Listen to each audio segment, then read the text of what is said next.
So I would like to introduce the moderator of the first afternoon panel. She is Robin Ketelle. The two Robins are often confused, one for the other, as they were earlier today. Oh, do we?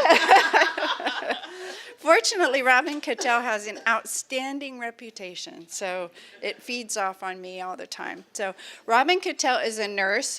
She is a nurse at UCSF Memory and Aging Center, one of our partners, or our partner, main partner today in organizing our conference. And she's really quite extraordinary, and it says on her bio, and I think it's absolutely true, that she focuses on the well-being of families dealing with these diseases, and it's very true, and I'm so honored to have her here today. Thank you. Thanks. Thank you very much. I think this is going to keep everybody awake after lunch. So the first speaker is Donna Schempp. I'm really honored to introduce her. Donna Schempp is retired. She retired from her position as program director at the Family Caregiver Alliance. When did you retire? 10 years ago. No, 7 years ago. 7 years ago. She's so happy. And she's currently working with older adults to deal with issues of aging. And today she's going to talk about resilience and coping strategies. How many of you think that caregiving's hard? 2 hands up, some of you? Yeah.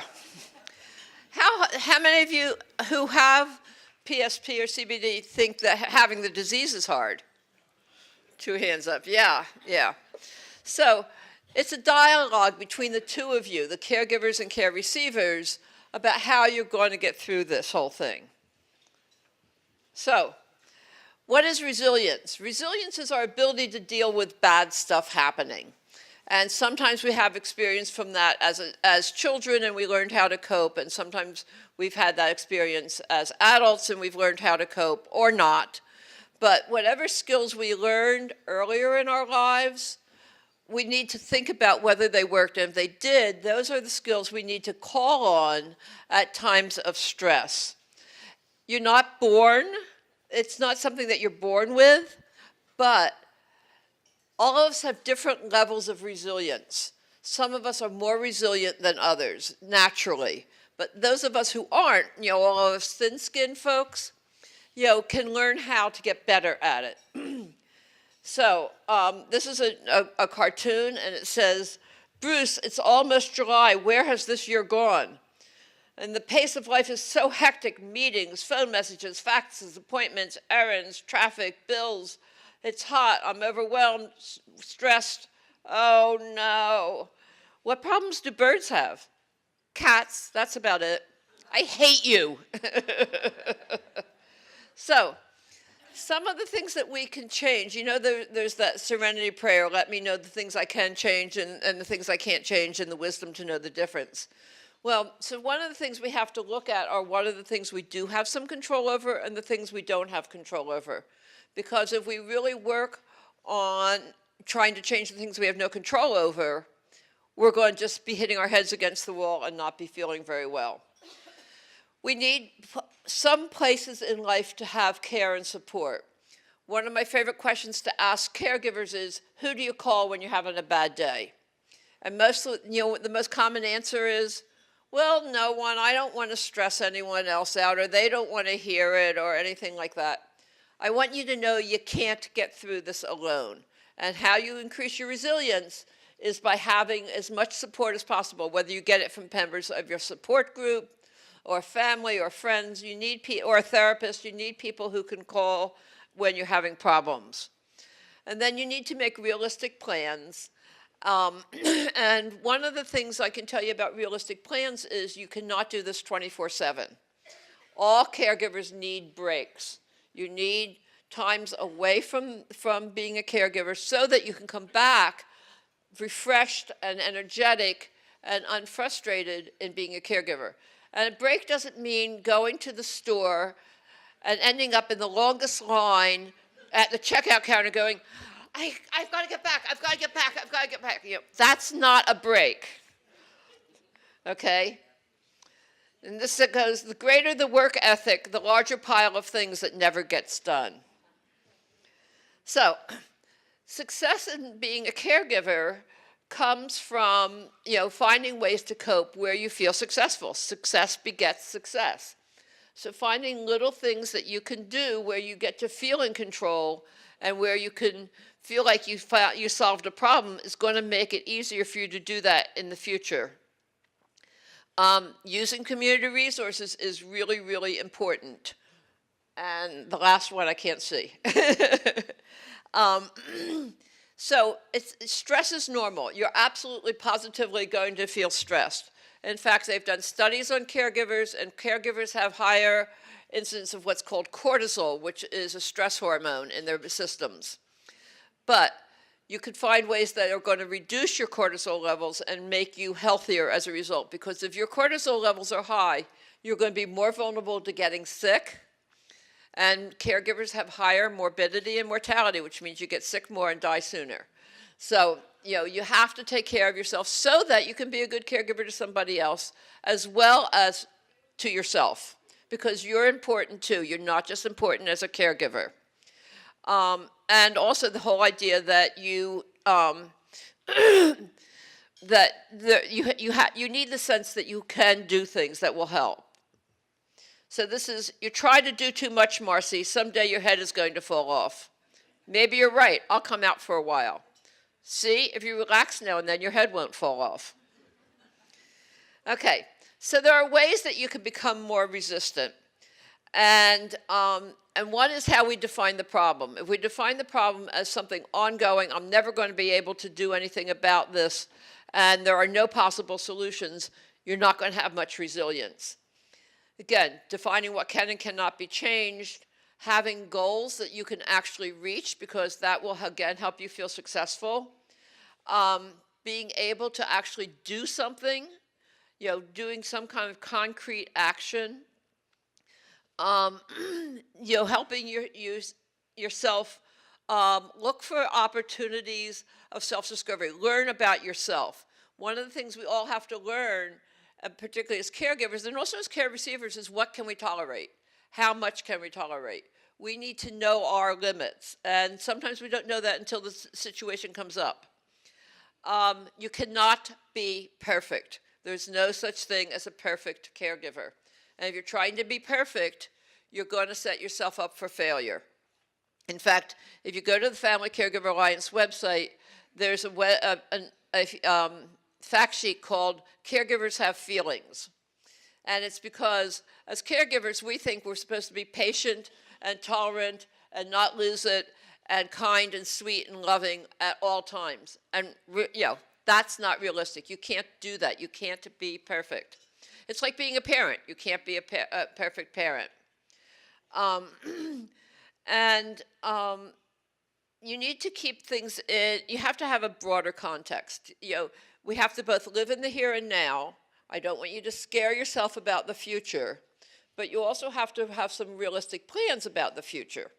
It's a hard balancing act. And having people to talk to is one way to maintain your optimism.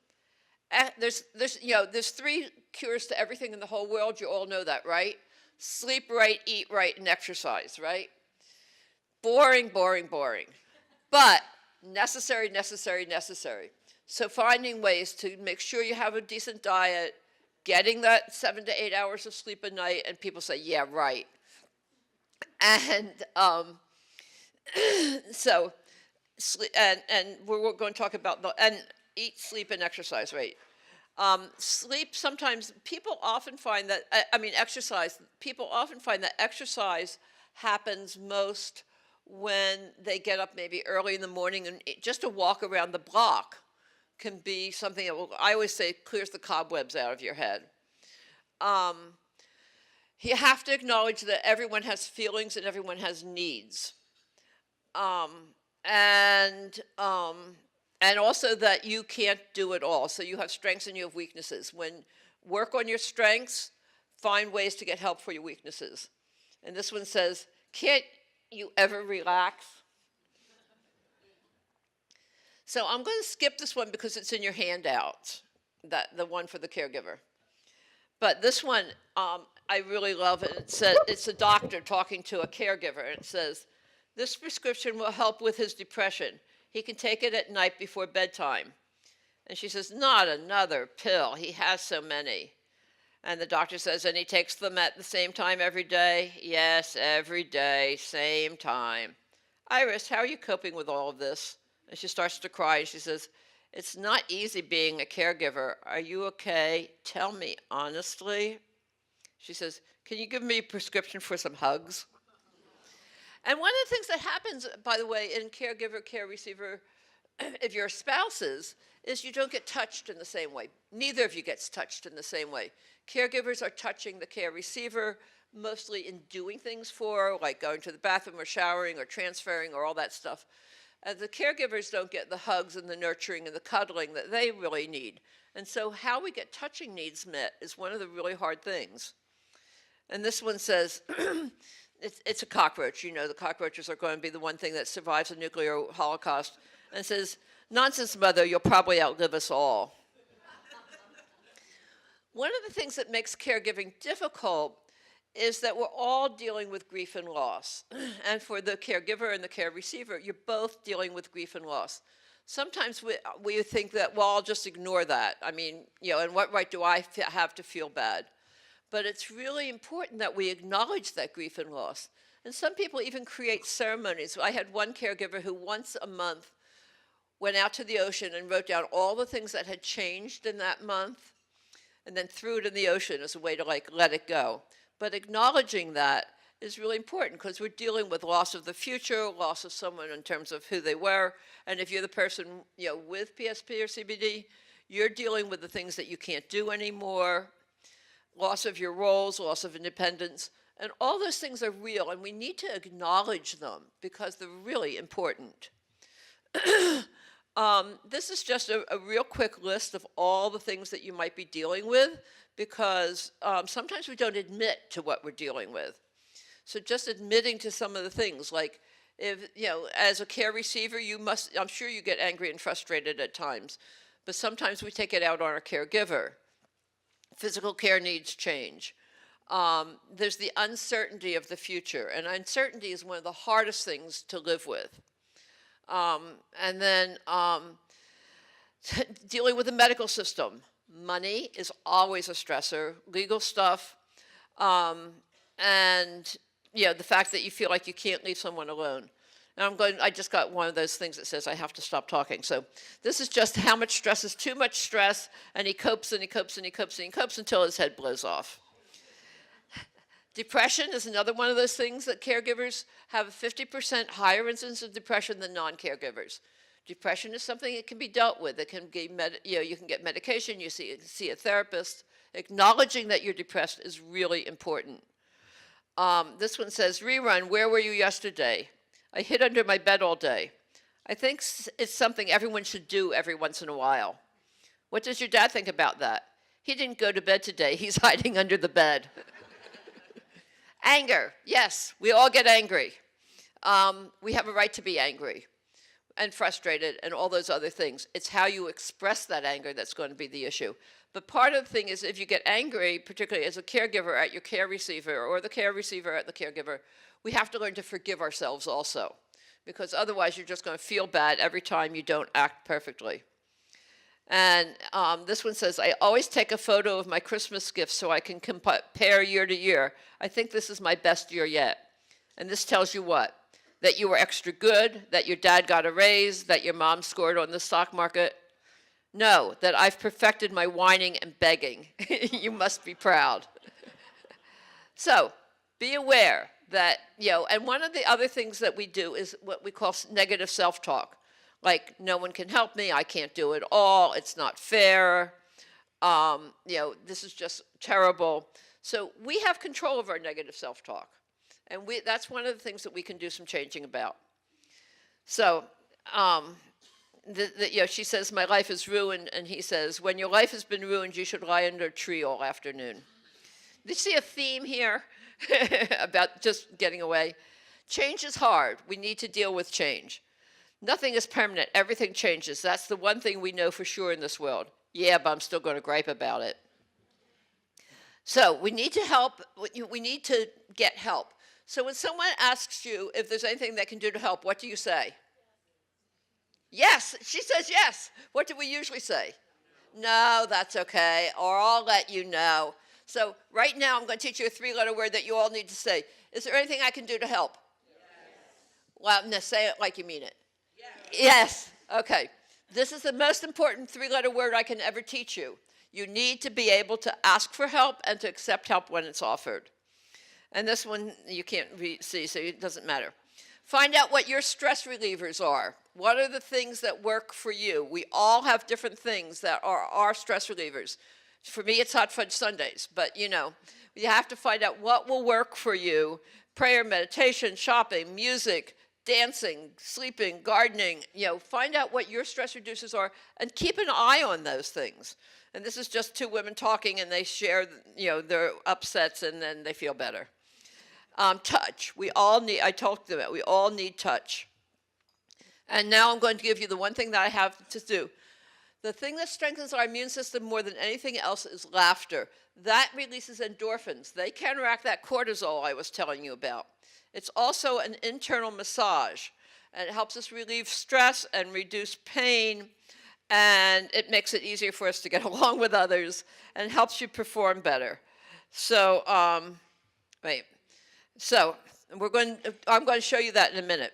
This one says, no, the real meaning to life is you do the hokey pokey.